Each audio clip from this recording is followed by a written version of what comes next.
is it's just us human beings together in the shelter of each other. This is what satsang or sangha is. This is it. This is the community of beings who are acknowledging that dual intention. You work on yourself as an offering to others. You work on others as a way of working on yourself. Circle's complete. And everything is part of that circle. Follow. Welcome to another Here and Now episode with Ram Dass. I'm your host, Jackie Dobrinska, and whether this is your very first time listening or you have tuned in 279 times 3, you are part of the Ram Dass community, the Ram Dass Satsang, which is exactly what we are here to talk about today. So a few episodes ago, we did a Spanning the Decades compilation, and we got such great feedback that we are going to revisit that style over and over again. So this time, we are spanning 5 decades of Ram Dass, speaking about the power and mystery of spiritual community. So the Buddhists call it sangha. In India, they call it satsang. And sat means truth. It's pure, real being. It refers to the ultimate, unchanging reality. And sang means association or gathering or coming together. So satsang is an experience of truth through presence, whether that be with a teacher or a sacred text or with one another. It is a gathering of beings who come together in the name of truth. And Ram Dass was steeped in satsang. And his understanding of community, it ripened over time, starting from Harvard to the ashrams and guides in India, to his father's farm, to the many, many, many lecture halls across the US, from very long solo retreats to intimate celebrations on Maui. And before he died, he made a few things really clear. And one was that he wanted satsang to continue, which is why we are here. Yes, we have these incredible episodes, but we also have a gathering a week after each episode so we can discuss them and meet each other and dive deeper. We hold spaces for practice. We hold affinity circles. We have specialty clubs, including the Explorers Club, looking at the intersection of psychedelics and spirituality, and he refers to it in this episode. And we have twice-a-year retreats and over 200 local meetups around the world. And these are places where people meet in truth and walk the path together and remember who they truly are. We remember who we truly are. And I cannot tell you how often on one of our virtual gatherings, someone ends up in tears. And it's not because they're sad, but because there is relief. There is a place they can go to talk about the things they typically don't talk about. And you know, Ram Dass, he speaks to us so deeply in so many ways, but he also speaks poignantly about the loneliness that is baked into Western life. And we all know it, right? We can be surrounded by people. We can be in a deep relationship with someone and just feel utterly and desperately alone. And whatever that comes from not being reflected properly, it aches. You know, Father Greg Boyle, he talks about gang members in LA, how they're used to being watched, but they're not used to being seen. And we all want to be seen for the brilliance that we are. And so here, through stories and laughter and radical honesty, Ram Dass reminds us of who we are. He reminds us that we have soul friends, and some of them are embodied, and some of them aren't.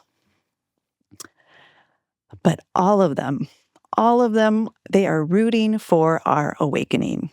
So this compilation, it spans from 1969 to 2017, and it follows Ram Dass's evolving relationship with satsang, with spiritual community, one that exists both within and beyond space and time, grounded in presence and form.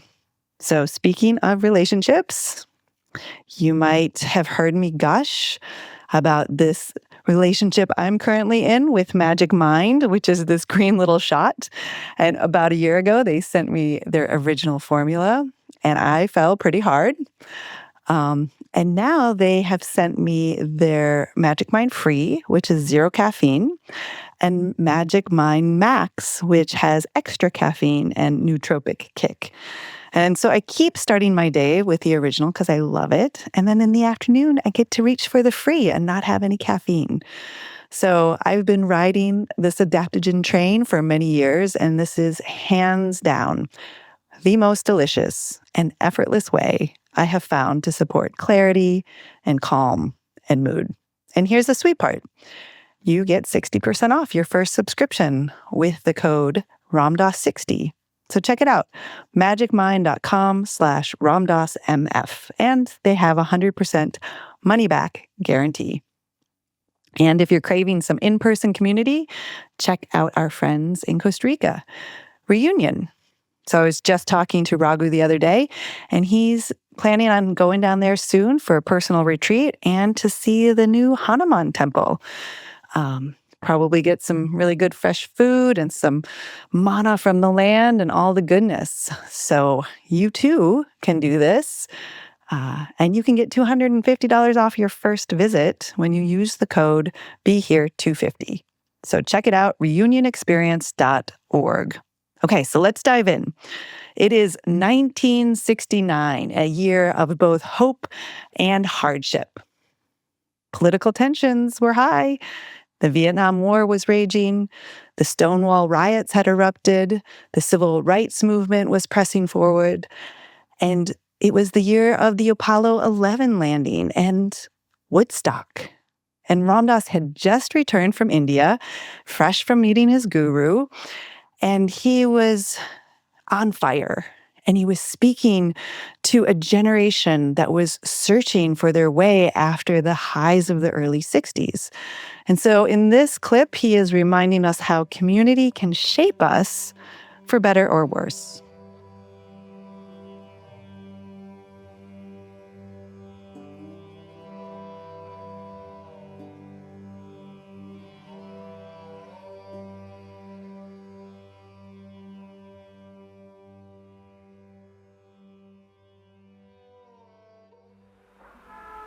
This is darshan.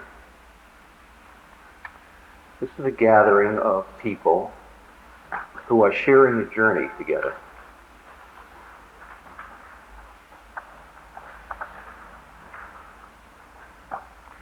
We are the sangha. We are the body of monks on the path.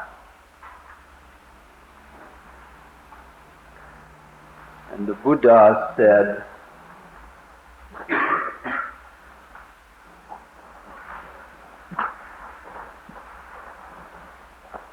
seek 3 refuges.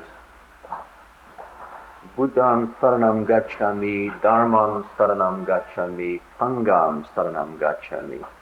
I take refuge in the Buddha, the incomparable one. That is, I take refuge in the fact that a being who starts out like us makes it.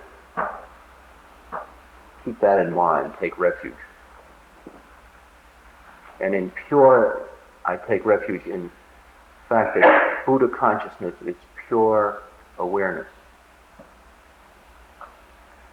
Dharmam saranam sangham. I take refuge in the Dharma, in the wheel of the law, in the method, in the Eightfold Path, in the way.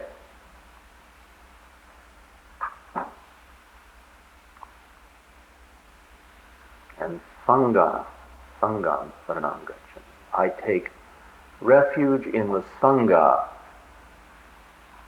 in the spiritual community, in the community of monks.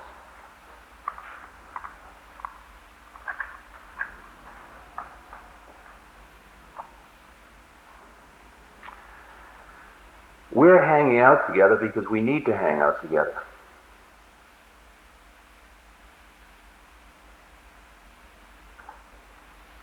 For many of us, the seed has been planted inside. We have had an experience somewhere in our lives created by something or other, by falling in love, or by religion, or by drugs, or chemicals, or by childbirth, or by trauma.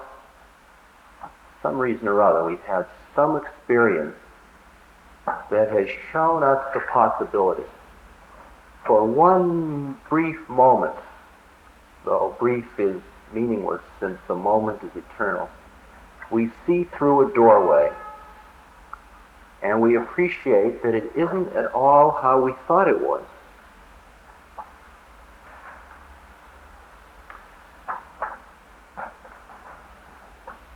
Once you have touched that place, once you have seen that possibility, once you have had that vision,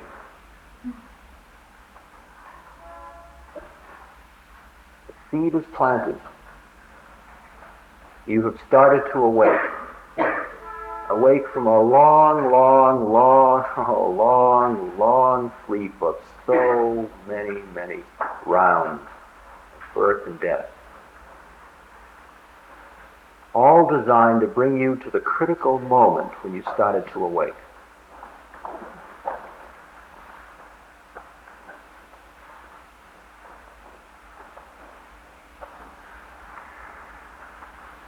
But when you start to awake, you are, like Ramakrishna says, you're like a very, very young tree, very vulnerable. And in India, since the cows are sacred and they walk on the streets, anytime there is a young tree, they put a little fence of stones around it.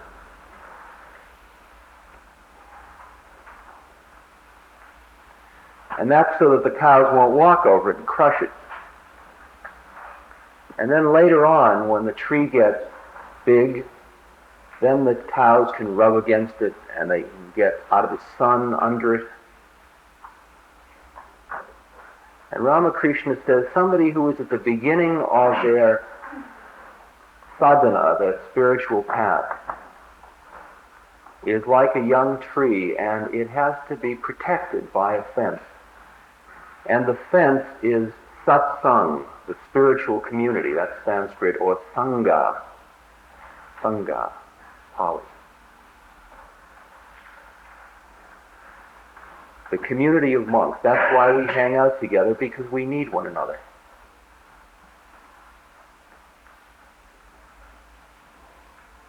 When I was a psychologist, I hung out with psychologists.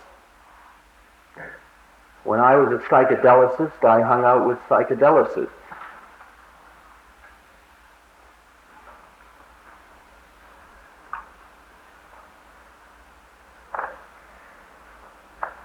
At Harvard, when I was a psychologist, every now and then I was a tutor at a place called Quincy House, which was a big humanities stronghold. And every now and then I would go out down there for dinner, and I would hang out with all the romance, language, and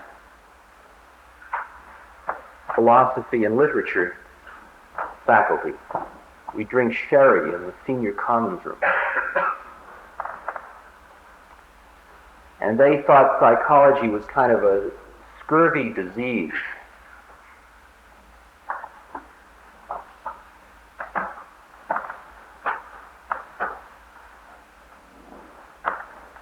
So I then rushed back to my psychology friends and hang out with them.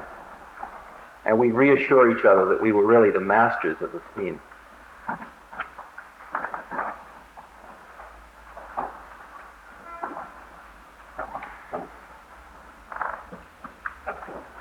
You know, when I took psychedelics, if I hung out with people who thought chemical ingestion was immoral or evil, I lived in a world of my own paranoia all the time. So I'd hang out with people who understood.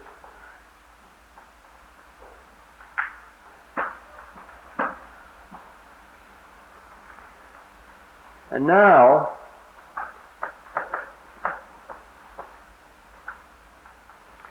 now, pretty much I'm alone. Or else I hang out with you,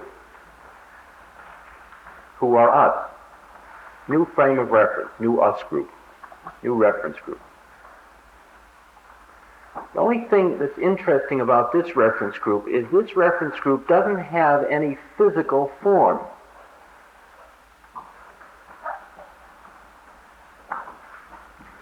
This is like a reference group of, it's a psychic reference group, if you will. It's a consciousness reference group. When I was in the temple in India, I was alone at one point for about 45 days. My teacher Haridas Baba was away, and my guru brother Bhagwan Das was away. And I was alone, and they would leave my food. The Kunidas Baba, the cook, would leave my plate of kejri and my 2 chapatis outside my door every day.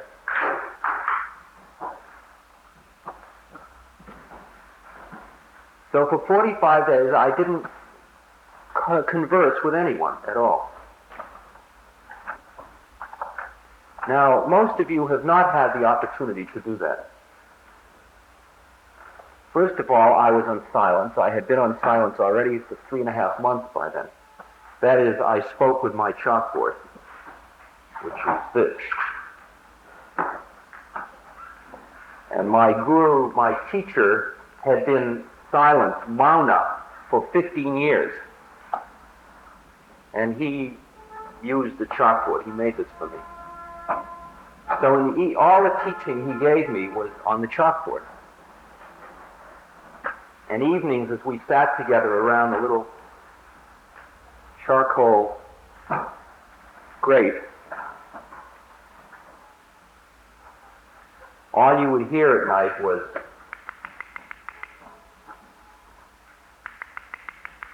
and I'd answer him and send the next message, and I'd answer him. And sitting at his knee, with my head resting on his knee, watching him write this out, would allow me to absorb what was being said in the most profound way, to slow the whole process down.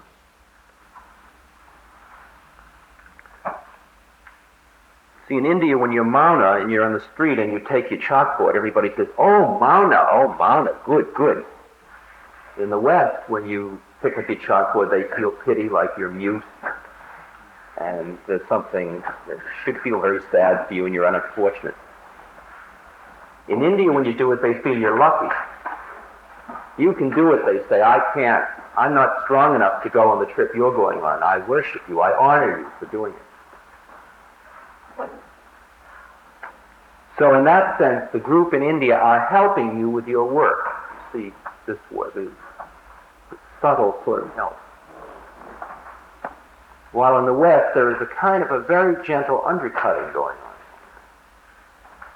So I was alone in the temple for 45 days, and at the end of the time, when my teacher came back, it was quite a relief to be back with one person. Not because I was lonely, but because there had been too big a crowd in my room. Because my head was so full of all of the beings of this satsang or sangha. There was Ramakrishna. I had his thought. Ramana Maharshi and Buddha and Christ. I found out that once I started to dwell in this world of people who were either seeking enlightenment or who had already become enlightened, realized beings, it was like a huge crowd that I was hanging out with. And my guru brother had said, when you center in your spiritual heart, center here, and he said, think of it as a cave. Think of it as a very, very beautiful cave. And you live in this cave, that who is truly you lives in this cave. And in this cave with you are all of the other beings who have been enlightened, who are seeking enlightenment. So in this cave are all of these people I've mentioned, and we're all hanging out together. Suddenly, being alone is no longer the psychological experience of being, quote, lonely. Because the universe that is Satsang is an inner universe, not an outer universe. So now we jump to 1975, and it too was a time of cultural upheaval and change. So it was the year of the Watergate scandal. It was the year of disco, and it was the early sparks of the computer revolution. By this point, Ram Dass had helped form the Hanuman Foundation, which had launched the Prison Ashram Project, which was encouraging incarcerated people to transform their sentence into a spiritual practice. And that work lives on today. It was the same year that he delivered a talk called The Continuity of Consciousness. And he articulates with, oh my gosh, almost like unsettling precision, the unique suffering of the Western world and psyche. It rings so true still today. And it reminds me of, even first world problems, they break our hearts in their own unique and particular way. So here, Ram Dass is describing satsang, not just a gathering in time, but a connection across dimensions, that this soul family includes more than those just in the room. And just last month, I was sitting with many of the community in a temple, Tibetan Buddhist temple, that was lined around the ceiling with bodhisattvas. And the monk reminded us that they're part of your satsang too. They use the word sangha. But every great being wishes for your awakening. Whether you remember or not, they are here, and they are reflecting our brilliance, especially when we forget it. But rather than spend the remainder of the tape talking about the externals of communities, I'd rather focus in on exactly what spiritual function communities play, or what is the spiritual community, or why is it that people do band together out of a sense of spiritual urgency or need or purpose. In the past, 15 years, there has been an increasing malaise or sort of mild depression in this culture. What the determinants of that are probably much too complicated for us to consider at this moment. They were things like the imminence of total destruction through the development of the atomic and then the hydrogen bomb, the affluence in the culture which showed people that even when you got what you wanted, it wasn't enough, and the media which projected that image in huge color all over the world. The realization that education and technology was not a path to happiness and fulfillment by itself. The increasing discomfort with the morality of the government in terms of its foreign policies and more recently, of course, its domestic policies. In the early 60s, we had the God is dead, this kind of cynicism that goes along with the hierarchy of the priest class composed of scientists and psychiatrists. And adjustment became a valued commodity, coping and adjustment. The despair or the depression attendant to this state of affairs, which is kind of the obvious outcome of philosophical materialism. in which when you're dead, and so get it all while you can, and then getting it all, and then having it not be enough, so that the justification for your life is empty. A kind of despair drove a lot of people in a lot of different directions in the 60s. And for a significant, though small, number of people, it drove them into psychedelics and into other kinds of drugs, the opiates and so on, trying to seek either more gratification and more intense experience or more meaning to to human existence. Others traveled to other cultures, such as the Far East, Middle East, Europe, South America.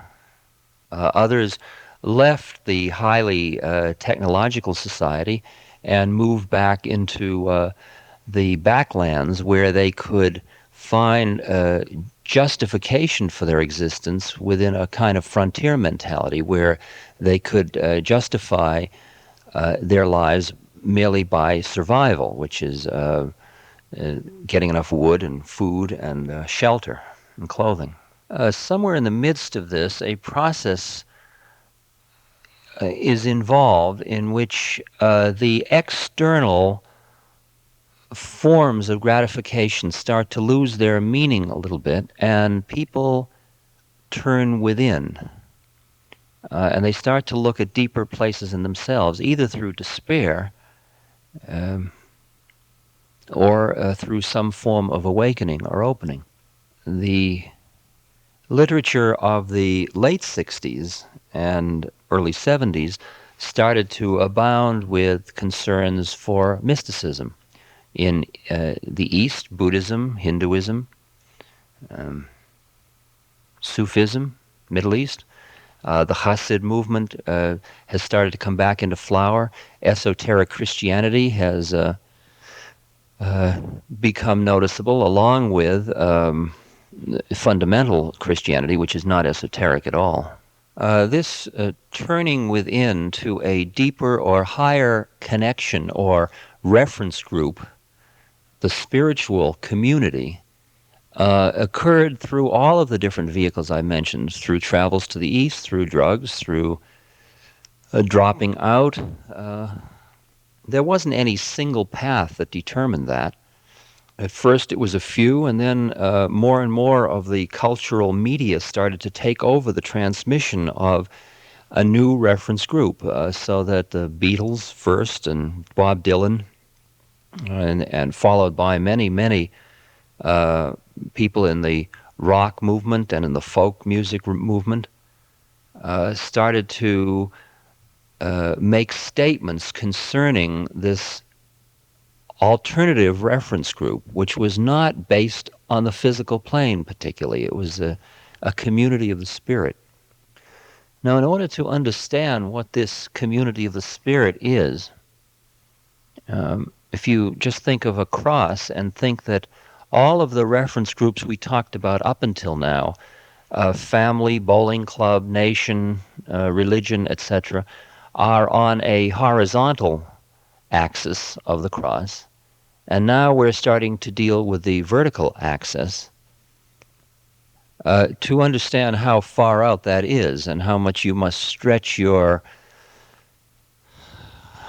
definition of what constitutes a group, let me say that the spiritual group, reference group, exists over time and space in all directions, so that one begins to recognize members of one's group quite independent of geography and quite independent of time, that is, whether that being is living in the present or not, so that one begins to experience a more intimate identity or family membership with, say, a Socrates or a Plato or Heraclitus or Chung Tzu or Lao Tzu or a Buddha or a Krishna or Hanuman, Ramakrishna, Ramana Maharshi, Hazrat Anayat Khan, Rumi, Kabir, the Baal Shem Tov, St. John, Brother Lawrence, the Pilgrim, and so on and so on and so on. A more intimate relationship with these people than with people in one's own time and space locus. It furthermore occurs that as one focuses into a deeper place in oneself, one perceives a deeper place in another individual. And this depth of perception leads to quite a shift in what would be called figure and ground. For example, if you are preoccupied with your physical body, like either into weightlifting or beauty or ugliness or deformity or something, you will be very preoccupied with other people's physical form. If, on the other hand, your primary concern is personality and you are aware of your own personality dynamics, you'll be inclined to see other people in terms of their personalities as the dominant theme. If you're primarily into astrology in yourself and you think of yourself as a Leo or a Sagittarius or an Aries, you'll be inclined to see other people as that way. In other words, which individual differences you focus upon. Like if you're balding like I am, years ago I was very aware of who had hair and who didn't. Now that I look at a different place in other people, it is totally irrelevant whether they have hair or don't have hair or what color it is. And as I've found a place in myself that has nothing to do with age, I'm not even noticing any longer whether people are old or young. And as I've gotten into a place that isn't involved with whether I'm depressed or elated or joyful or sad, I'm less inclined to label other people as manic depressive or paranoid schizophrenic or psychopathic or what have you. As one goes deeper into oneself, one comes to the soul, one comes to the essence, one comes to the doorway through to a much different kind of identity than the one on which one has been functioning from the time of birth and which was transmitted through one's parents. And when you begin to recognize this new identity in yourself, simultaneously you begin to perceive it in other people. So that when you look into the eyes of another person from this space, you often, not often, but now and then, look into the eyes of another being who is experiencing that same identity with soul, and it's as if you meet as soul mates, or at least a soul meeting, in which all of the packaging of personality, of astrology, of body is merely packaging, and one, as it were, looks through the veil of this package from one to another, and there is the rather delightful interchange of, are you in there? Yeah, are you in there? Far out, here we are.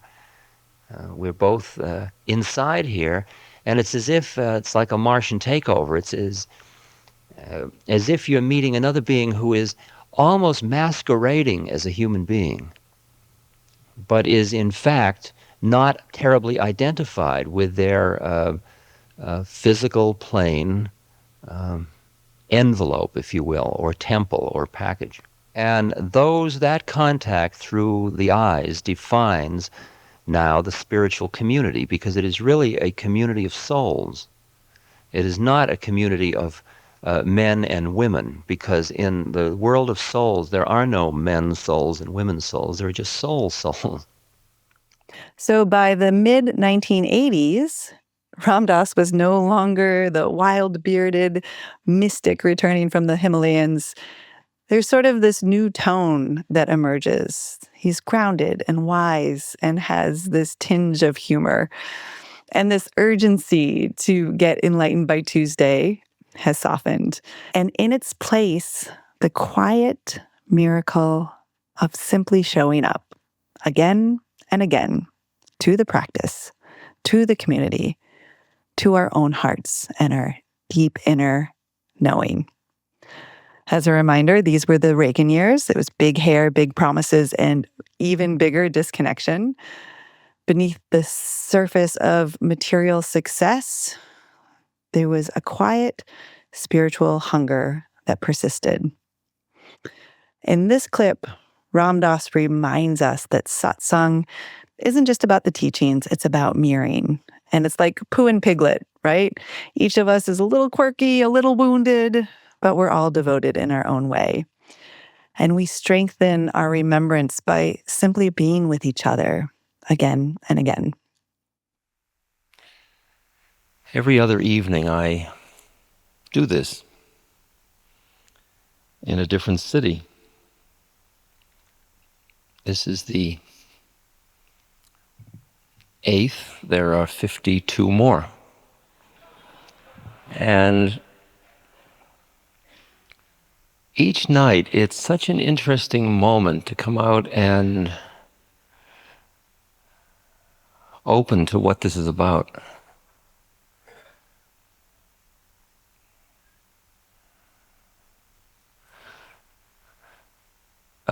First of all, the task is impossible at one level, because what I'm here to share with you is not conceptual, and yet all I have is words.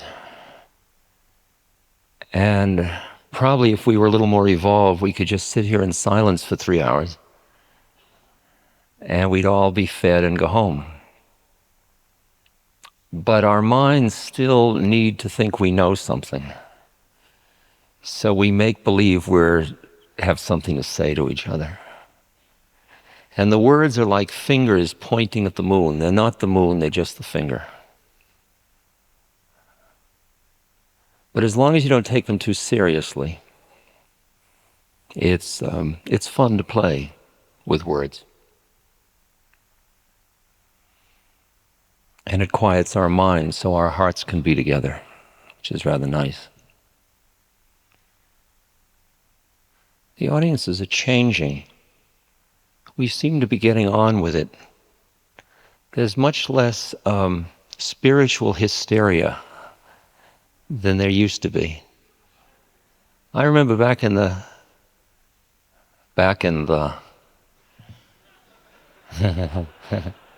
many incarnations back, I remember at one point we used to have a chart, Tim Leary and I used to have a chart on the wall as to when we'd all get enlightened.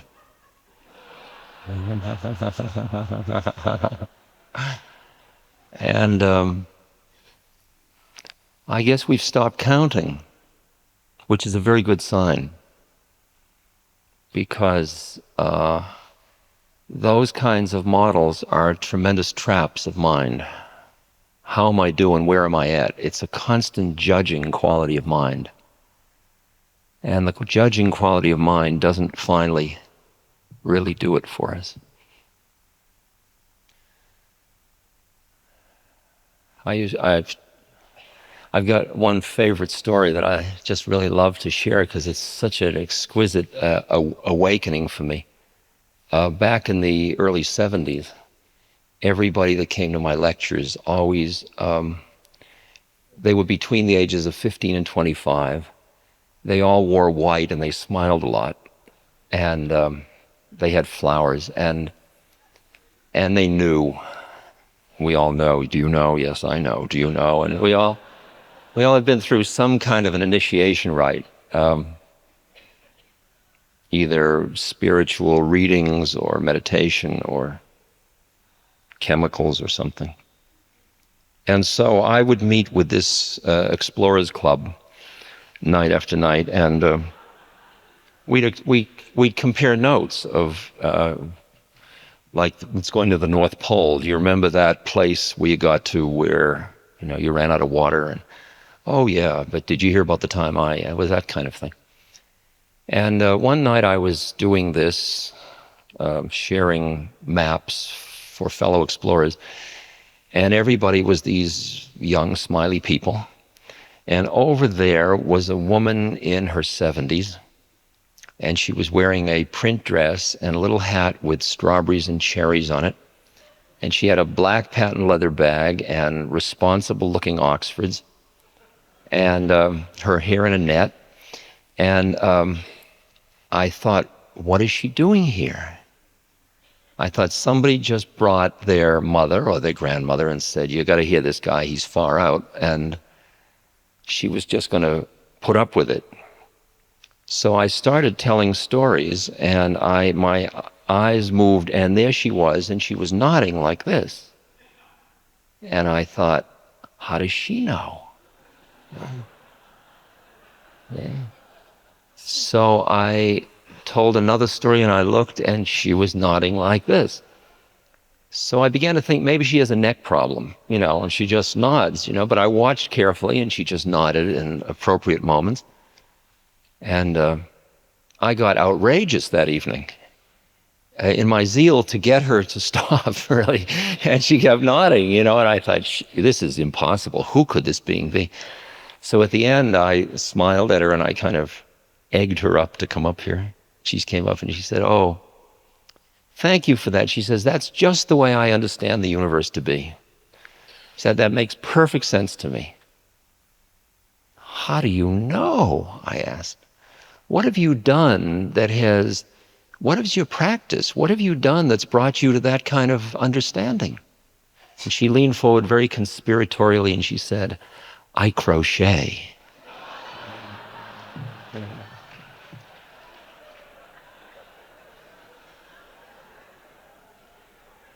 At that moment, I knew the game wasn't the one I thought it was. You see? And that's turned out to be a reasonable perception, because if you would sample this audience, we have come to this place where it's reasonable for us to sit down and share this material together of the evening. And we've come from through as many different paths as there are people in this room. And obviously no path is the only way, because all the various paths are feeding all of us and bringing us together. We must know something, or why would you come to hear a flake named Ram Dass? Doesn't make any sense. You go to a movie, so you must know something. And what we do is we come together as what in Sanskrit is called Satsang, or in Buddhism is called sangha, or the fellowship, or the community in Western religions. It's the family of people who are sharing an appreciation of something. And by reflecting back and forth between our hearts, we strengthen our connection. We reassure each other through our presence for each other. We mirror back and forth, because very often the world you live in, the people you deal with all the time, are so caught in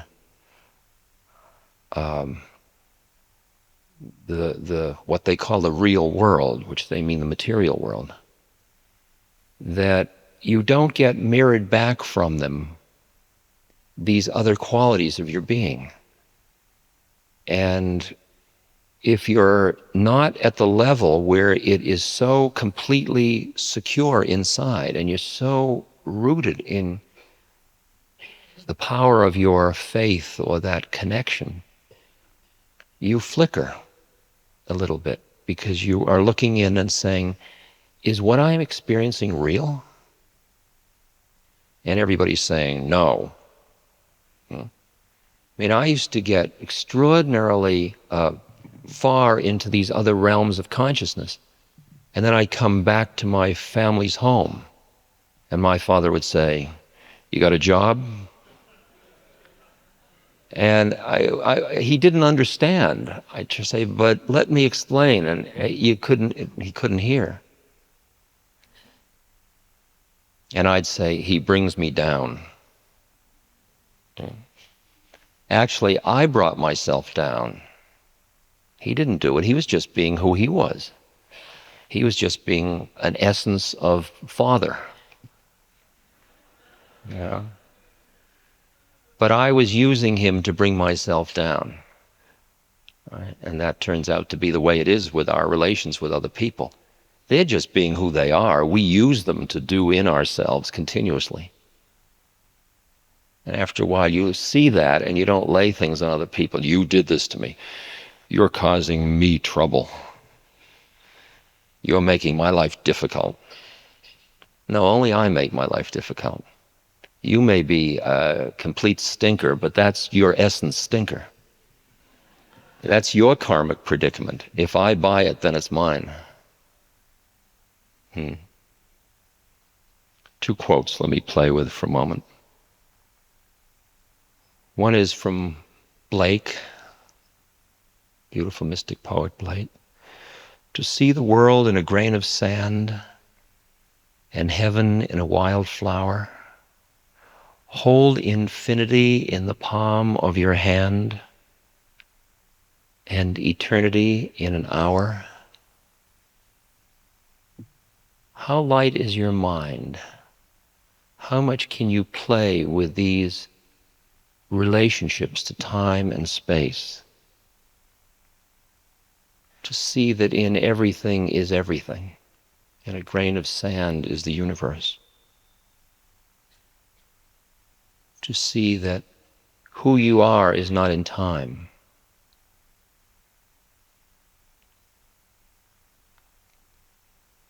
The other quote is from the great Book of Great Liberation, the writings of Padmasambhava, who brought Buddhism to Tibet.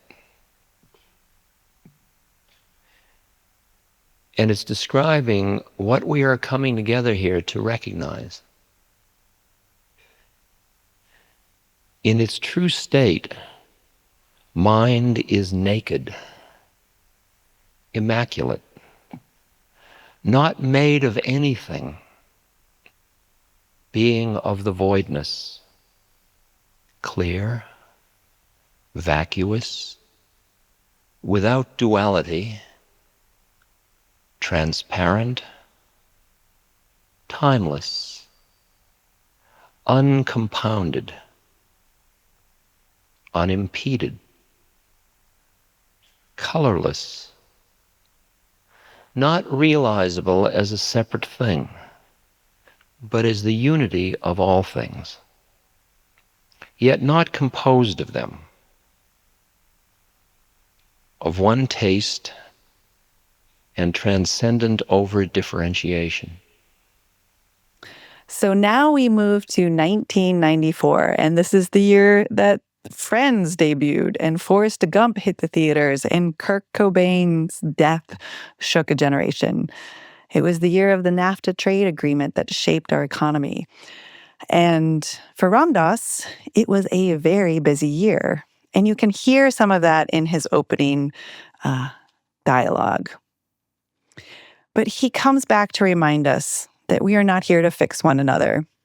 We're here to listen to each other from a deeper place, to remember and act from that deeper place, one that's not so entangled in this sense of separate I-ness. He reminds us that any kind of coercion, both for ourselves and for others, is a kind of violence. And it sort of reminds me of this 12-step prayer. It goes like this. It says, God, grant me the serenity to accept the people I cannot change, the courage to change the one I can, and the wisdom to know that one is me. So we are invited to do our inner work, to get to the place in ourselves that is not so separate, a place where we recognize the essence in ourselves and in each other, and that presence becomes the true teacher and the true healer of all of our ills. I've been off duty for 7 months, meaning not doing this. This is the first one of these. So it's always interesting, what level do you want to play at? I mean, it's really hard to get out of the entertainer.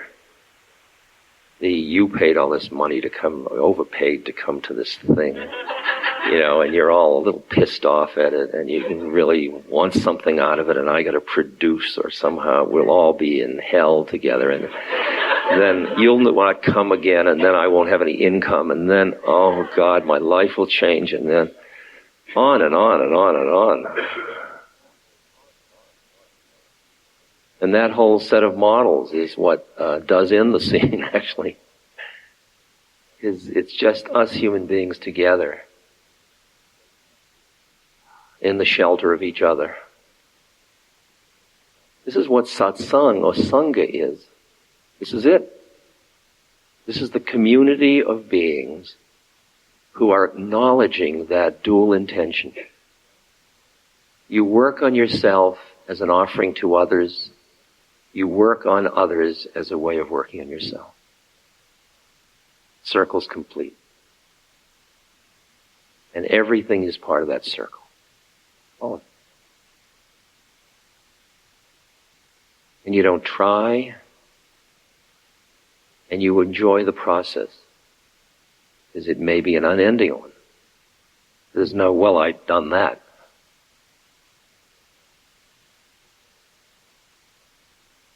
So let's sound our sound. Let's just each of us find your own sound quietly.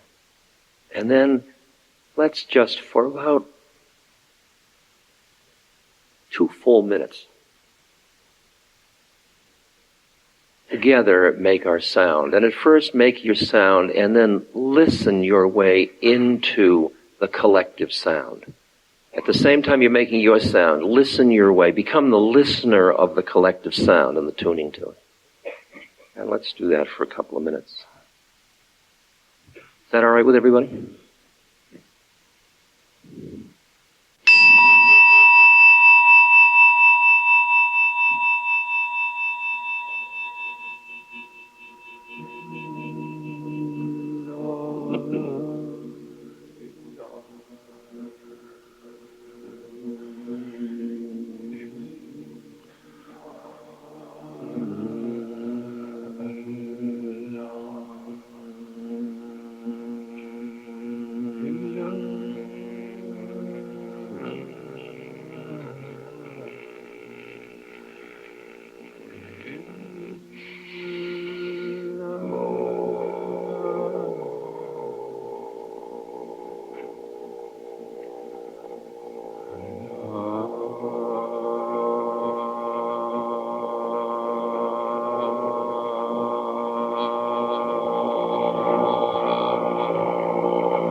Our art form is to cultivate this space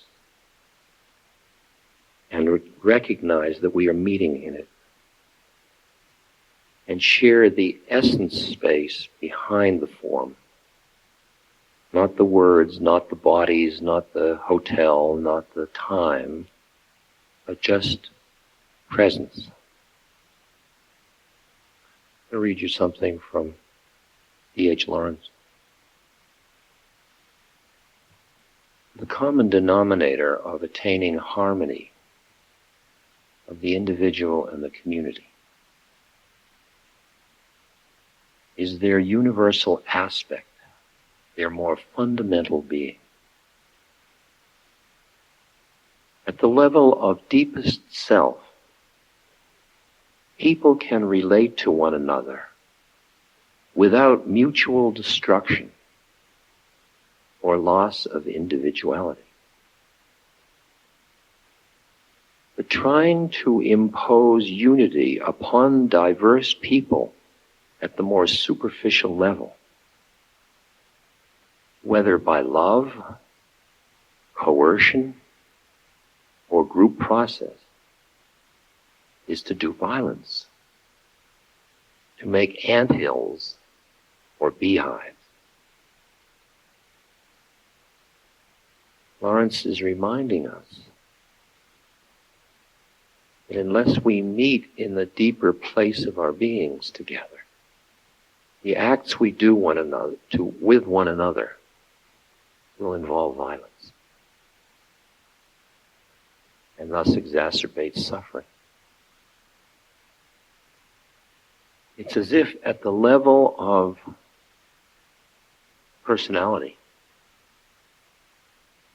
at the level at which you say, I need satsang, or I need community, or I want, whatever comes out of that identification with that desire, in some subtle way does violence the minute it acts out of that to the universe. I would like you to be more compassionate. Therefore, I will do something to you to try to make you more compassionate. What presumption of me? What presumption? And finally, we arrive in 2017. This was the year that Trump was first inaugurated. It's the year of the Me Too movement. It's the year that NFL players began to take a knee. It's a world that feels fractured. And here, on Maui, something soft is still unfolding. Ram Dass has been living with his stroke for nearly 2 decades, and he's been in community most of his life. And in this final clip, he is joined by 2 old and dear friends who were part of that original satsang, Raghu, Marcus, and Ramesh. And they are reflecting on lineage and friendship and the people who helped create this thread that we are all riding on today. They speak of KK Saw, who is an often unsung hero who welcomed Ram Dass into his family in India. And without KK, this whole web of satsang in the West, it may not have taken root. And there's a film coming out about his life soon. So stay tuned. But this clip, it has a really sweet truth. It talks about Ram Dass discovering that he had a son much later in life. And still, he said that satsang, his soul family, was his deepest home. And when I hear this conversation, again, I jump back to Winnie the Pooh. You know, I think of like Rabbit, who was controlling, and Eeyore, who was gloomy, and Piglet, who was anxious, and Tigger, who bounced off walls, and Pooh, who was just always making a mess of everything. And they still all loved each other. They still invited each and every one on the journey. They didn't have to be perfect. They were just walking each other home, like we all are. So enjoy this last clip. I wanted to talk a little bit about the idea of satsang, sangha, spiritual community.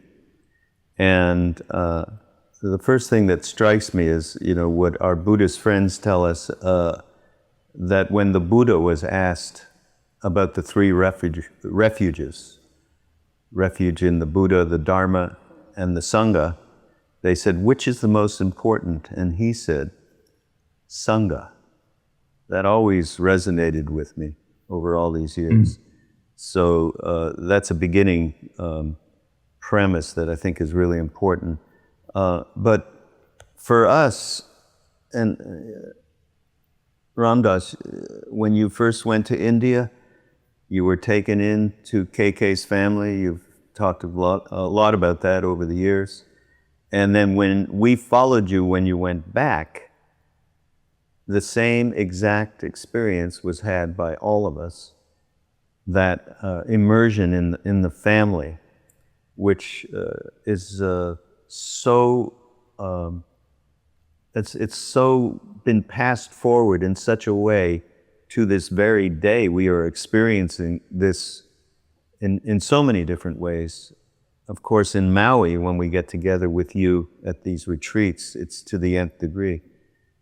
Can you talk just a little bit about how that family became the source of the kind of satsangs that you have been part of and given over these many, many years? Well, I agree with the Buddha. Satsang is beautiful. We are in the satsang of Maharaji, and then I have satsang,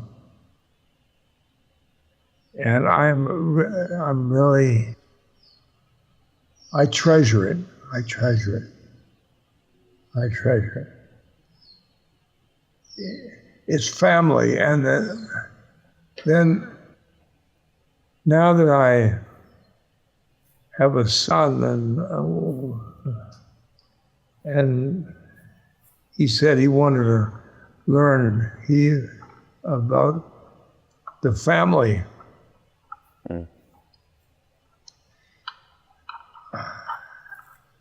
I couldn't help him that way, because satsang is people pointed at truth. That's the literal translation. Yeah. It's the community of seekers after truth. And my family certainly doesn't. Yeah.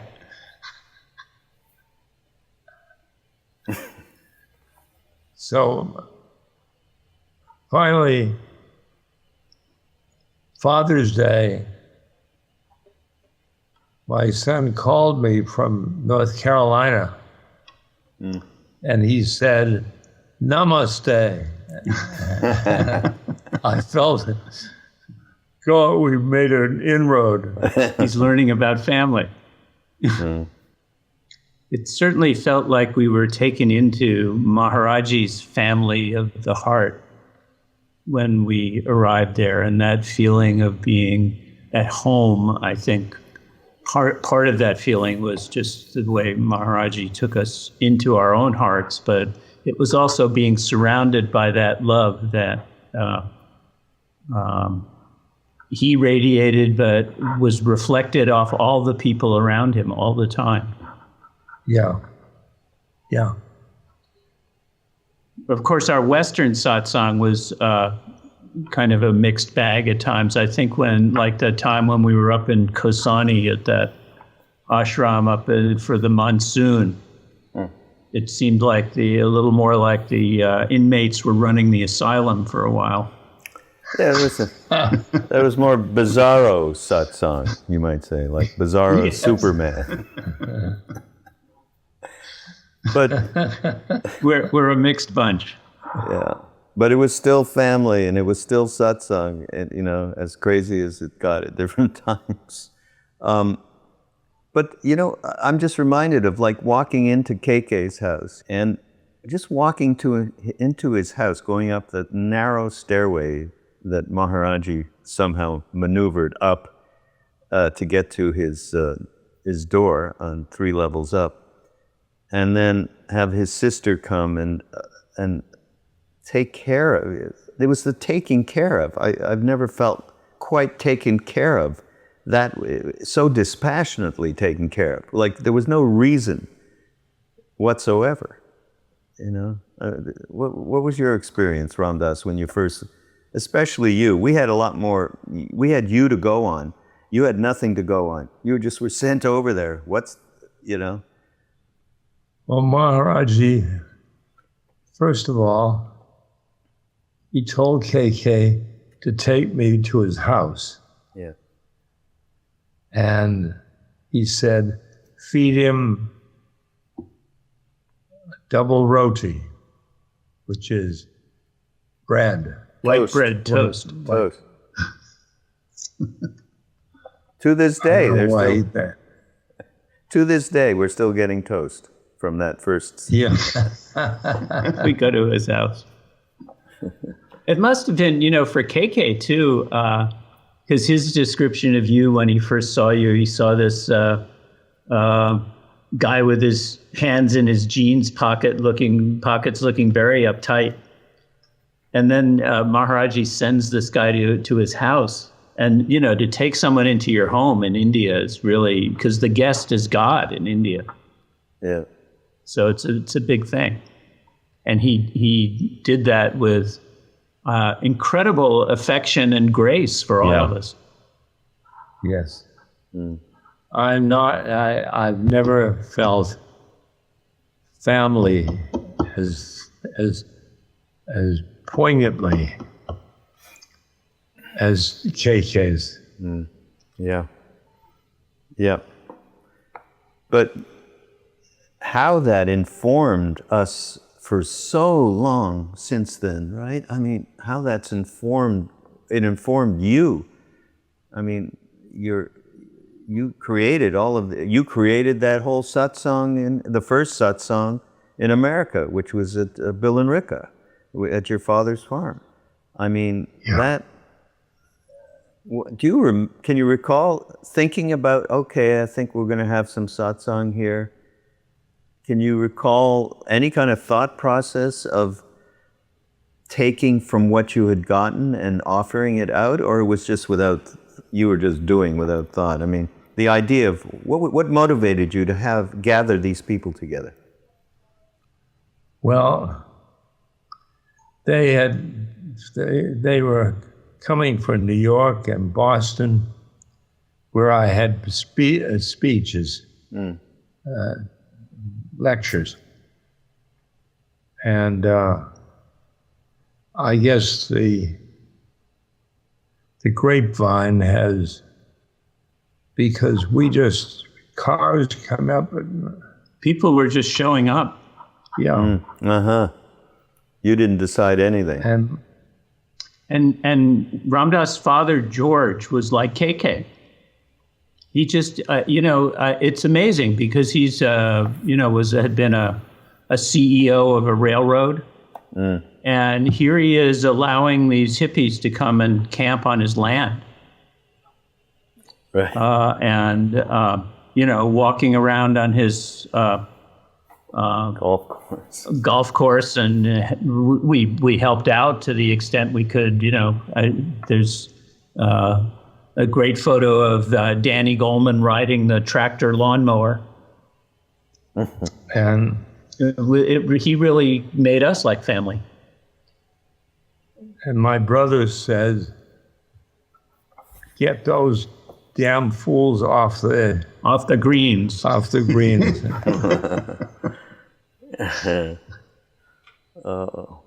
And what are these people coming for?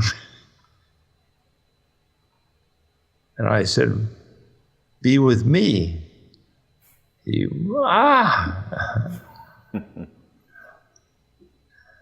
And on the weekends when people knew that Ramdas was going to speak, sometimes there'd be, 200 or 300 people coming. There were maybe 20 or 30 camping on the land, which George allowed us to do. And he let us put up some tent platforms, and we built this darshan house up in the woods. And we were doing Sufi dancing out on the meadow by the barn. It was like, if you think about home invasion, that's kind of it. And he was really just very open-hearted with us. And you see in, I think it's the Hartley movie, where they asked him about what he thought was going on, and he said, "Oh, it's great." George, yeah. Yeah. It was very generous. Very generous. Yeah. So this is what we are doing here. through podcasts and practice groups and retreats and community spaces, we are carrying this thread of sacred community forward.